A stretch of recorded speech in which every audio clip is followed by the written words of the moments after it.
Dieu est le maître des temps et des circonstances. Nous n'oublions pas que notre Dieu est celui qui change les temps et les circonstances. Celui qui renverse les rois et qui les établit. Nous connaissons cela.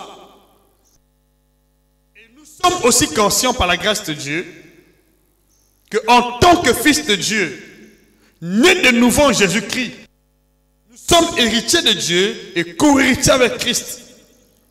Ce qui veut dire que nous avons le même pouvoir de changer les temps et les circonstances à l'image de Dieu. Dieu est Dieu parce qu'il ne change pas en fonction des temps et des circonstances. Mais cependant, il est capable de changer les temps et les circonstances. Il reste le même, il reste immuable. Si Dieu est Dieu, s'il n'est pas affecté par les temps et les circonstances, c'est parce qu'il a le pouvoir de les changer. Et bien aimé, tant que nous ne saisissons pas ce même pouvoir pour changer les temps et les circonstances, nous serons instables dans ce monde. Nous serons en ballottage dans ce monde. Nous aurons la vie émaillée des difficultés. Parce que la Bible dit dans les derniers temps, il y aura des temps difficiles. Tant qu'on ne comprend pas ces vérités, nous serons exposés à des difficultés dans ce monde. Ce qui fait qu'aujourd'hui, beaucoup de chrétiens souffrent en fonction des temps et des circonstances. C'est parce qu'ils ne connaissent pas leur autorité. Ils ne connaissent pas ce qui convient de faire. Vous faites des prières, mais sans pouvoir connaître ce que vous êtes censé faire. Oh, Dieu n'a pas prié pendant les circonstances. Qu'est-ce qu'il fait? Il change. Tu es d'accord? Dis Amen. Tu dois changer les temps. Dieu n'a pas prié pour changer les temps. Il a exercé son pouvoir. Dis-moi Amen. Lorsque les choses vont mal, nous avons le devoir de nous lever en lieu place de Dieu pour changer les temps, changer les circonstances. Si tu te contentes à prier seulement, sans connaître le pouvoir qui te revient, face au temps, aux circonstances, rien ne changera sur le terrain. Ce qui fait la force de Dieu, je répète, il est tout puissant parce qu'il n'est pas affecté ni par les temps, ni par les circonstances. Les vents peuvent venir, les torrents peuvent venir, les vents peuvent s'abattre, les circonstances, les cataclysmes peuvent affecter le monde, mais Dieu reste le même. Et s'il se lève, il arrête tout sur son passage. Est-ce que tu peux dire Amen? C'est ce que nous a ordonné de faire dans ce monde. Alors, beaucoup de chrétiens prient seulement sans faire valoir leur autorité en tant que maître des temps et des circonstances. Tant que vous ne vous imprégnez pas de votre pouvoir en tant que maître des temps et des circonstances, votre vie ne sera jamais stable. On ne doit pas se laisser entraîner par le cours des événements ou le courant des événements. On doit imposer aux événements de prendre l'allure, la nature, le niveau d'autorité que nous avons manifesté sur le terrain. Si vous continuez à prier sans faire valoir votre pouvoir en tant que maître et possesseur de l'univers, vous ne serez pas stable dans la vie chrétienne. Parce qu'on le veut ou pas, dans ce monde que vous voyez là, il y a déjà un calendrier établi, ce que nous appelons le cycle cosmique. Donc, dans ce cycle cosmique là, il y a des événements, il y a des sinistres, il y a des catastrophes qui sont naturelles, qui vont s'abattre sur terre. Mais nous, en tant que fils de Dieu, nous avons le pouvoir de modifier ce calendrier. Dis-moi Amen avec assurance. En notre faveur. C'est ce que nous sommes appelés à faire. Et c'est ce que je veux que tu fasses désormais dans la grâce, par la grâce de Dieu dans ta vie. Si tu parles le langage du monde, tu ne seras jamais stable dans la vie. Si tu parles le langage de Dieu, tu seras stable dans la vie. Beaucoup de chrétiens sont influencés par les temps. Et c'est pourquoi ils ont peur d'affronter l'avenir. Parce qu'ils sont en train de voir ce qui se passe sur le terrain. Or, nous ne voyons pas ce qui se passe sur le terrain. Nous devons voir dans la pensée de Dieu. Qu'est-ce que Dieu pense par rapport à ce temps? Qu'est-ce que Dieu est capable de faire par rapport à ce qui se passe maintenant? Quel est le langage de Dieu par rapport à ce qui se passe maintenant?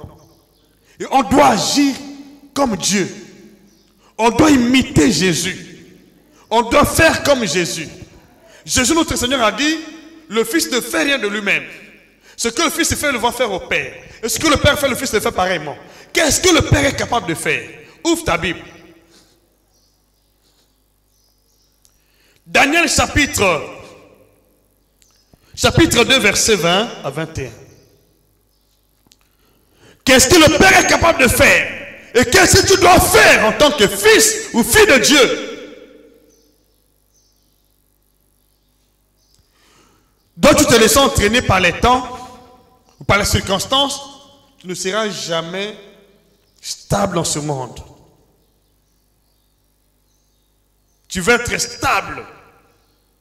Tu ne dois pas être emporté par les vents et les courants des pensées des hommes.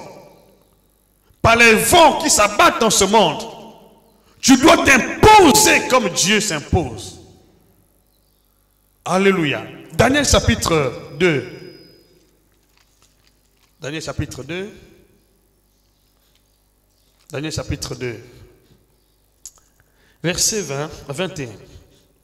J'ai lu au nom de Jésus-Christ. Daniel prit la parole et dit, béni soit le nom de Dieu, d'éternité en éternité. À lui appartiennent la sagesse et la force. Béni soit le nom de Dieu, d'éternité en éternité. Pourquoi Daniel a béni le nom de Dieu? Daniel était devant un dilemme. Ils étaient devant le décret royal. Et ce décret, on voulait la vie de tous ceux qui étaient sages dans le royaume. Parce qu'ils n'étaient pas en mesure d'apporter la solution au songe du roi. Et le roi a pris un décret pour exterminer tous ceux qui étaient sages dans son royaume. Et lorsqu'ils ont consulté Daniel, Daniel a dit, roi, donnez-nous un peu de temps. Et lorsqu'il a pris le temps, il a instruit ses frères, Shadrach, Meshach et Abednego. Et ils se sont lancés dans la prière. Parce que Daniel connaissait que le Dieu qui prie est capable de changer les temps, d'abroger les décrets. Dis-moi amen avec assurance. Il n'était pas influencé par le décret. Il croyait que son Dieu est capable. Et son Dieu est celui qui change les temps, les circonstances, qui établit et qui renverse les autorités.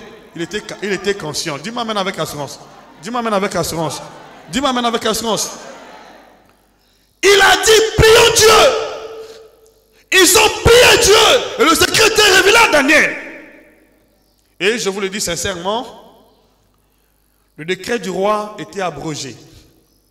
Daniel et tous les sages qui étaient dans le royaume ont eu la vie sauve. Donc c'est pour dire qu'ils ont changé le temps. Ils ont changé les circonstances. Dites-moi amen avec assurance. Dis amen que je continue.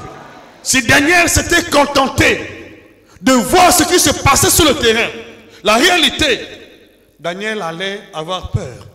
Il allait peut-être demander la grâce du roi.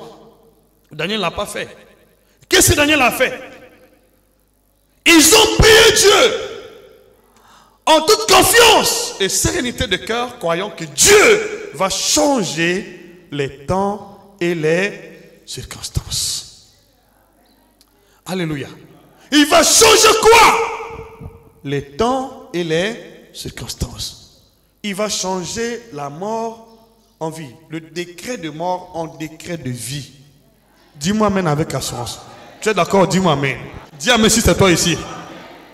Il va changer le décret de destruction au décret de faveur.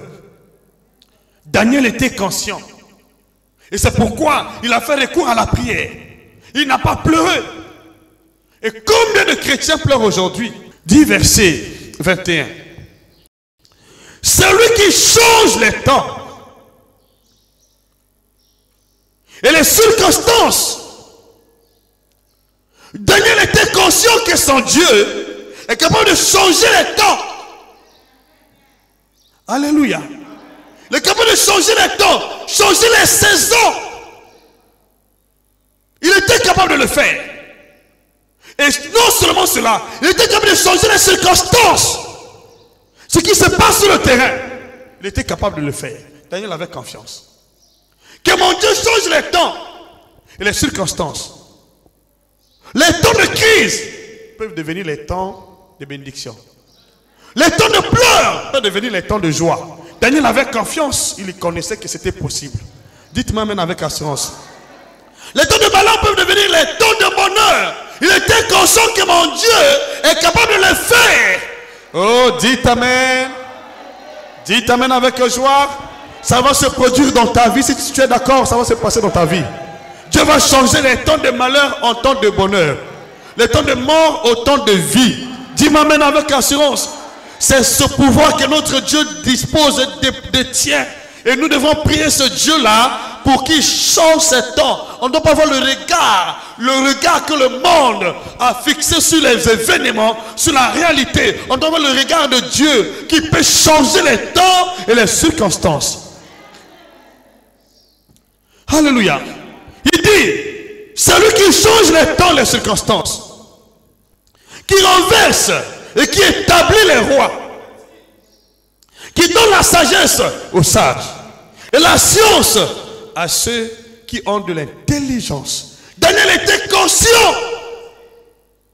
C'est pourquoi il n'était pas intimidé. Il n'avait pas peur d'affronter, de demander au roi de lui accorder le temps. Il n'a pas négocié. Parce que ces choses que les autorités, les rois ne sont pas en mesure de faire. Et dans ce cas-là, on doit faire recours à un Daniel. On doit faire recours à un Daniel et à ses compagnons. On doit faire recours aux hommes de Dieu. On doit faire recours aux hommes d'église. Dites-moi amen avec assurance. Dis-moi amen avec joie. C'est ça notre mission dans une nation. Quand les choses ne marchent pas, nous devons consulter le Dieu qui change les temps des circonstances. Lorsqu'il y a la crise, on doit prier Dieu de donner l'abondance, de changer la crise en temps d'abondance. Alléluia. Le roi n'était pas capable d'interpréter son songe. Il a consulté Daniel. Et Daniel a consulté Dieu. Si Daniel avait dit, oh roi, accorde-nous ta faveur seulement, que nous vivons, les choses n'allaient pas marcher dans la nation. Moi, je peux vous dire, si aujourd'hui, les nations sont plongées, ou les familles sont plongées dans le chaos, c'est parce qu'il n'y a pas assez d'hommes de Dieu qui consultent Dieu, qui ont confiance en Dieu. Aujourd'hui, les hommes de Dieu sont devenus les hommes de Dieu de nom. Parce que chacun sort avec son diplôme théologique. On n'a pas besoin d'un diplôme, on a besoin de la révélation. De ceux qui prient Dieu en vérité, qui sont capables d'entrer dans la pensée de Dieu et de faire descendre la volonté de Dieu sur terre pour changer les temps et les circonstances. Si tu es d'accord, dis-moi amen. Dis-moi amen. Dis-moi amen. Dis-moi amen avec joie. Dis-moi amen avec assurance. Tous nos prédécesseurs dans la foi, nos pères dans la foi, les prophètes, ils avaient confiance en Dieu. Ils étaient conscients que là où les rois n'arrivent pas, ils sont là pour modifier le calendrier du temps. Ils sont là pour modifier le programme. Le programme est conçu dans le monde spirituel. Ils étaient conscients qu'ils avaient ce pouvoir. C'est pourquoi, devant les temps et les circonstances, nos prédécesseurs ne pleuraient pas. Ils allaient dans la présence de Dieu parce que Dieu est capable. Aujourd'hui, nous prions Dieu, on ne connaît pas la capacité qui revient à notre Dieu devant les temps et les circonstances. C'est pourquoi on a le langage du monde, le langage humain. Oh, Dieu n'appelle pas la crise par la crise. Il appelle la crise par l'abondance. Il n'appelle pas le malheur par le malheur, mais appelle le malheur par le bonheur. Il n'appelle pas la mort par la mort, mais il appelle la mort par la vie. Il n'appelle pas la mort par la mort, mais la mort par le sommeil. Remarquez le Seigneur Jésus devant Lazare qui était mort. Il dit, Lazare dort, je vais le réveiller. Dites amen avec assurance. Il avait la pensée de Dieu. Il était conscient que je vais changer la circonstance dans la vie de Lazare. Pendant que les gens appellent Lazare mort, cadavre, ils voient Lazare vivant. Oui, ça c'est notre regard pour ce monde, dis-moi même plus fort. On ne doit pas voir les choses comme le monde est en train de voir les choses. Chose de venir de voir les choses. Qu'est-ce que tu vois? Ce que tu vois détermine ce que tu seras. Si tu vois comme le monde, peu importe la prière que tu vas faire, tu ne vas pas voir les changements. Tu ne vas pas expérimenter un changement dans ta vie parce que tu vois comme le monde voit. Nous ne devons pas appeler la crise par la crise. On doit appeler la crise par l'abondance. On doit avoir le regard de Dieu. Qu'est-ce que Dieu voit? Ce qui crée la faiblesse aujourd'hui dans l'église, c'est que les gens sont devenus charnels. Les gens se laissent emporter par les temps, les circonstances. Vous appelez coronavirus, tout le monde le langage coronavirus. Mais qu'est-ce que Dieu a dit au sujet du coronavirus? Quel est notre devoir, notre mission face au coronavirus? Même les chrétiens ont peur d'affronter la circonstance. Pourquoi vous priez Dieu? En quoi vous êtes de Dieu? Qu'est-ce que votre Dieu est capable de faire si vous avez peur de ce que le monde a peur? Vous appelez la maladie par la maladie, à l'image du monde. Au lieu d'appeler la maladie par la vie, à la guérison, à l'image de Dieu, tu appelles la maladie par la maladie, la mort par la mort. Ce n'est pas ça la nature de Dieu.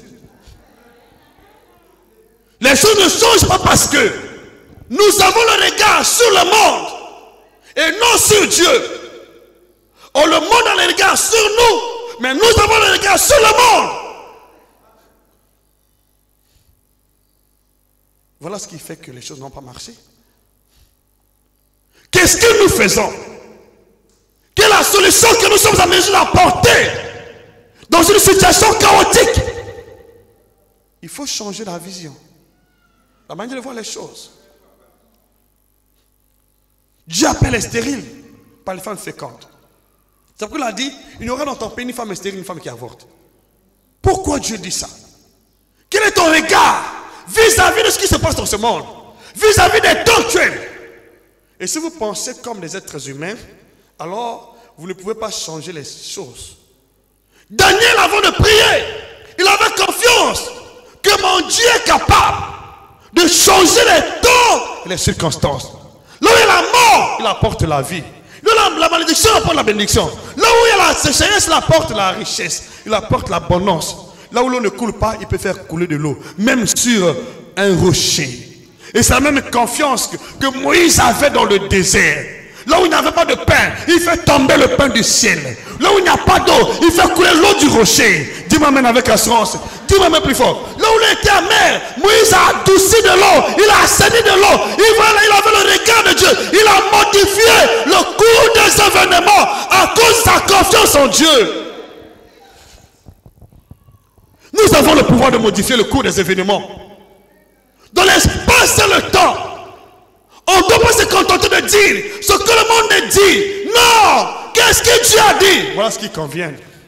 Voilà ce qui nous revient. Mais si on ne change pas la manière de voir les choses, on ne sera pas différent du monde.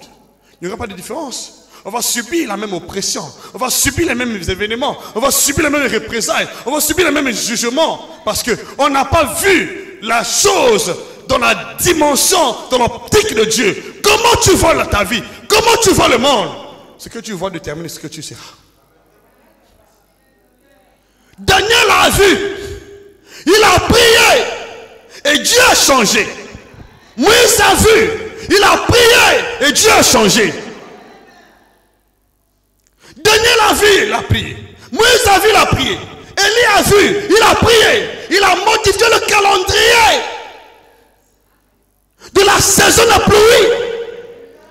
Il a arrêté la pluie pendant 3 heures et demie. La pluie s'est arrêtée. Il a changé les temps. Parce qu'il voyait cela dans sa pensée. Et lorsqu'il voulait que la pluie retombe de nouveau, Il a prié. La pluie a commencé à pleuvoir. Josué, la même chose. Il était devant un dilemme. Une bataille. Il voulait remporter la bataille. Il a arrêté le soleil. Il a modifié le calendrier du temps. Il a changé la saison lunaire. Dieu par son canal. Aujourd'hui, beaucoup de chrétiens tremblent devant les circonstances. Parce que nous ignorons le Dieu que nous servons. Le Dieu que nous prions. On a peur des temps. On a peur des circonstances. C'est ce qui fait la faiblesse de l'église aujourd'hui. Parce que le monde est devenu charnel. Il n'y a pas de différence entre le croyant chrétien et ceux qui vivent dans la religion. Le christianisme n'est pas une religion. Le christianisme est la démonstration de la vie divine, Zoé, par la foi en Jésus-Christ. On doit avoir un regard différent de celui du monde. On doit pas parler le même langage que les gens du monde. Mais aujourd'hui, tout le monde parle du coronavirus. Tout le monde tremble. Pourquoi vous tremblez? Parce qu'on n'a pas confiance, certainement. Est-ce que réellement Dieu voit le coronavirus? Essaie un peu d'être à la place de Dieu. Qu'est-ce que Dieu voit? Si Dieu était à ta place, qu'est-ce qu'il aurait pu voir à ta place? Qu'est-ce que Dieu voit? Est-ce que Dieu voit le Congo dans la même optique que toi? Est-ce que Dieu voit ta vie dans la même optique que toi? On doit voir qu'est-ce que l'Église est capable de faire. Est-ce que tu peux dire Amen? Qu'est-ce que les hommes de Dieu sont capables de faire dans une nation? C'est le temps de changer les choses. Oh, dis Amen. Reçois ce pouvoir au nom de Jésus. Reçois ce pouvoir au nom de Jésus. Reçois ce pouvoir au nom de Jésus. Reçois le pouvoir au nom de Jésus. Reçois le pouvoir au nom de Jésus. C'est ça ce que Dieu veut de nous. C'est ce que Dieu attend de nous en tant que ses fils. Tu ne dois pas pleurer comme un païen. Tu dois te lever, ordonner le changement. Ordonner le changement. Ordonner le changement. Ordonner le changement. Ordonner la bénédiction. Ordonner la vie. Ordonner la solution. Dis-moi même plus fort. Dis-moi que je continue ici. Merci beaucoup. J'ai des choses à dire. Les choses vont changer. Dans les jours à venir, l'effectif ne sera plus ça. On va changer les mesures barrières là. Oui, dans les églises, on va tenir compte du nombre. En fait, la contenance de votre salle. On va juste respecter. Je vous l'ai dit, je le parle aujourd'hui. Je parle de la part de Dieu. Et je mets cette pensée-là dans le cœur des autorités. Cette pensée est exécutée dans le nom puissant de Jésus. Parce que nous voulons parler, prier de la part de Dieu. On doit disposer le temps. Je modifie le temps. Je change le temps. Au nom puissant de Jésus. En faveur de son peuple. C'est ce que nous sommes. J'ai tellement de choses. Mon cœur est débordé. Débordé. Débordé. Il y a des choses qu'il faut vous communiquer. Jamais très temps de circonstances. Dieu t'a donné le pouvoir. Mais jusqu'alors, tu n'as pas utilisé le pouvoir. Dieu était capable de le faire, il est capable de le faire. Le Père est capable de faire, mais le Fils est capable de le faire. Est-ce qu'on peut dire Amen? Tu as ce pouvoir. À partir d'aujourd'hui, tu sors avec ce pouvoir-là. Ne vois pas le monde comme les gens sont en train de voir le monde. Commence à avoir un regard différent de ta vie. Vois le monde différemment, vois différemment. Le coronavirus n'est pas là pour toi. Non, non, non, non. Non pour ta famille, non. Ni pour l'église, non. Ni pour la nation, non. Ce n'est pas ça ce que Dieu peut pas pour nous dire, mais on doit changer les choses. Bien-aimé, ce pouvoir n'est pas loin de toi. Nous avons le pouvoir sur le temps. À l'image de Dieu, de modifier le cours des événements dans l'espace et le temps.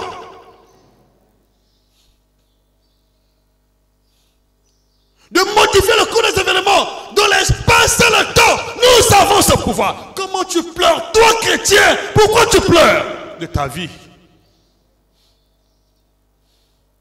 Si tu pleures, on va consulter qui?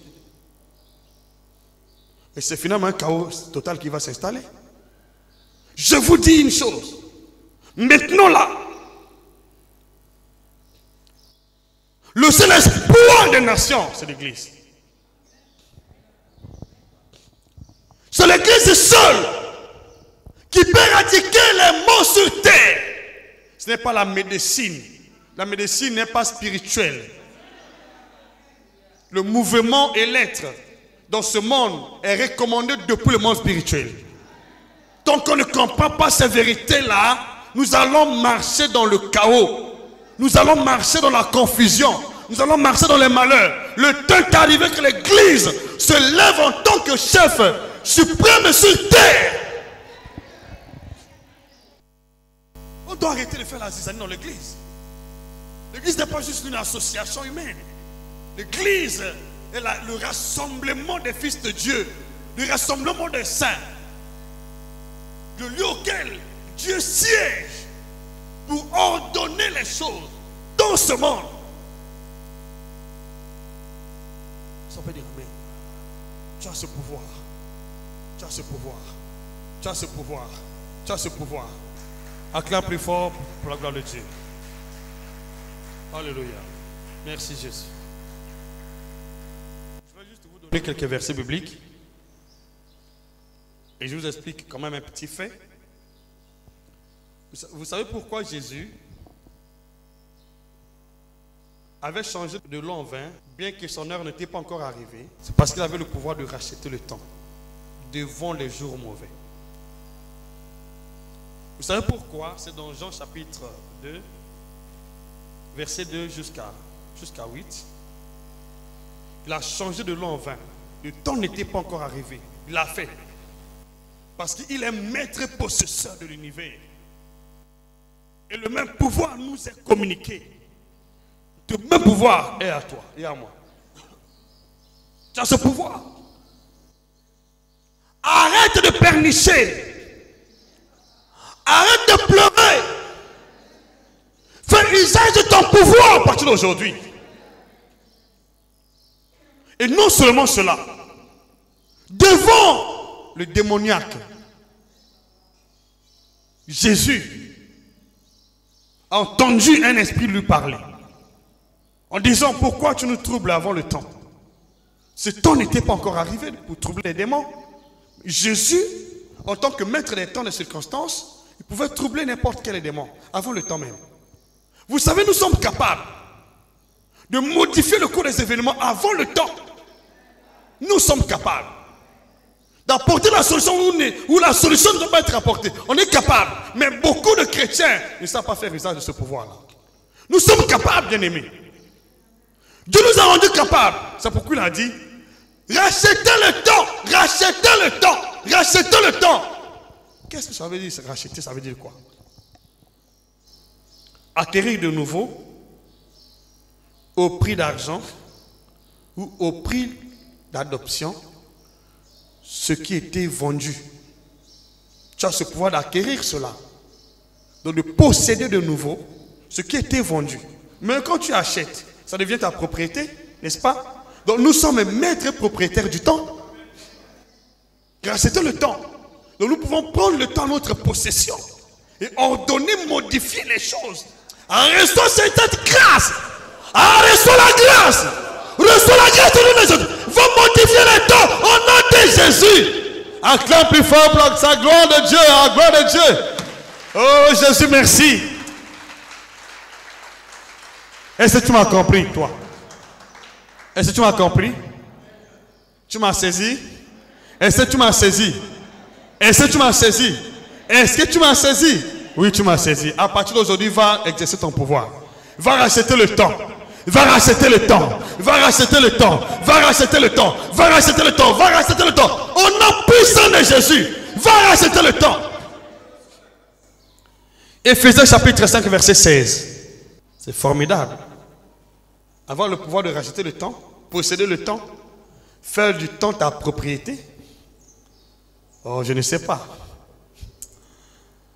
Si j'étais à ta place, j'allais sauter, sortir d'ici avec une joie immense.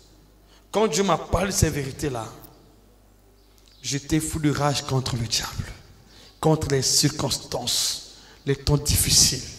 Et c'est pourquoi je vous rassure, tout va changer. Et tout change au nom de Jésus. Dieu bénisse abondamment. Au nom de Jésus-Christ. Est-ce que tu es d'accord? Tu es satisfait de ton pouvoir? Dis Seigneur, merci Père. Je saisis mon pouvoir. Ouvre ta bouteille, Dieu. Je saisis mon pouvoir. Le pouvoir de racheter le temps. À partir d'aujourd'hui, je peux racheter le temps et faire du temps ma propriété. Et je peux modifier le calendrier du temps, les saisons en ma faveur, en faveur de ma famille, de ma nation, au nom de Jésus-Christ. Qu'à partir d'aujourd'hui, Seigneur, les temps, les circonstances m'obéissent au nom de Jésus. Amen.